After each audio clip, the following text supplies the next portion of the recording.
ಕರುಣಾಸಾಗರ ದೇವ ಎನ್ನುವುದಾಗಿ ಲೋಕಲೋಕವೇ ನಿಮ್ಮನ್ನು ಕೊಂಡಾಡುತ್ತಾ ಇದೆ. ಯಾಕೆ ನಿಮ್ಮಲ್ಲಿ ಕರುಣೆ ಎನ್ನುವುದು ಬತ್ತಿ ಹೋಗುವುದಿಲ್ಲವಂತೆ? ಹೌದು, ಮತ್ತೆ ಭಕ್ತರಿಗೆ ಬಹುಬೇಗನೆ ಪ್ರತ್ಯಕ್ಷನಾಗುವ ದೇವ ನೀನಂತೆ.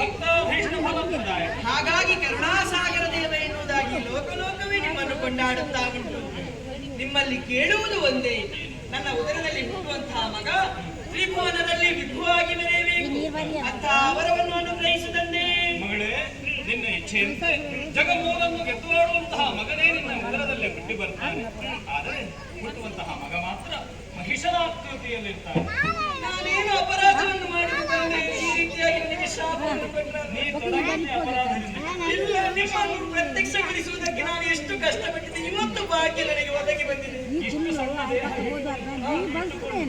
ದೊಡ್ಡ ಆಲೋಚನೆ, ಅದ್ಭುತ ಆಲೋಚನೆಗಳು. ಮೂರ್ತಿ ಚಿಕ್ಕದಾದರೂ ಕೀರ್ತಿ ದೊಡ್ಡದು. ಯೋಚಿಸುವಲ್ಲಿ ಸ್ವಲ್ಪ ಎಡವಿದೆ ಅಂತಾದ್ರೆ ಪರಿಣಾಮ ಏನಾಗುತ್ತದೆ ಎನ್ನುವ ಹಾಗೆ ನೀನೇ ಸಾಕ್ಷಿಯಾಗಿ ನಿಂತಿರು. ಹೌದೇ? ನಿನಗೆ ಮದುವೆ ಆಗಿದ? ಇಲ್ಲ. ನೀನು ನಿಜವಾಗಿ ತಪಸ್ಸನ್ನು ಆಚರಿಸಿ ವರ ಬೇಡಬೇಕಾದದ್ದು ಹೇಗೆ? ನನಗೆ ಒಬ್ಬ ಒಳ್ಳೆಯ ಗಂಡನನ್ನು ಕೊಡು. ಸತ್ಯ. ನಿಮಗೆ ಮದುವೆ ಆಗ್ಲಿಲ್ಲ? ಇಲ್ಲ.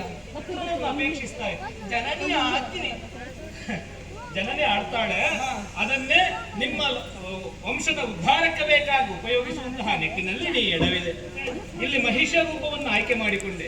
ನಿನಗೆ ಸುಖವಾಗಬಹುದು, ಸುಖವಾಗಬಹುದು.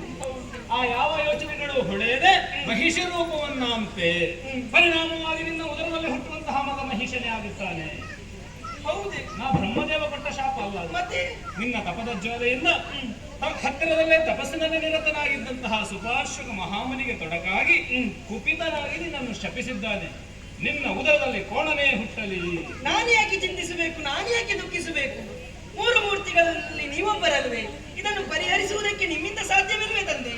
ನಿನ್ನ ಕಾರಣದಿಂದ ನನಗೆ ಅವ ಆಡಿದ್ದು ಹೇಗೆ ಗೊತ್ತಾ? ಹೇಗೆ? ಬ್ರಹ್ಮ ಬಿಡು, ಮತ್ತೆ ಬ್ರಹ್ಮ ಏನು ಅಲ್ಲ ಅಂತ ಆಡಿದ್ದಾನೆ ಅಂತ. ಹೌದೇ? ಮೂರು ಮೂರ್ತಿಗಳಿಂದ ಇದಕ್ಕೆ ಪರಿಹಾರ ದೊರೆಯದೆ ಹೋಗಲಿ.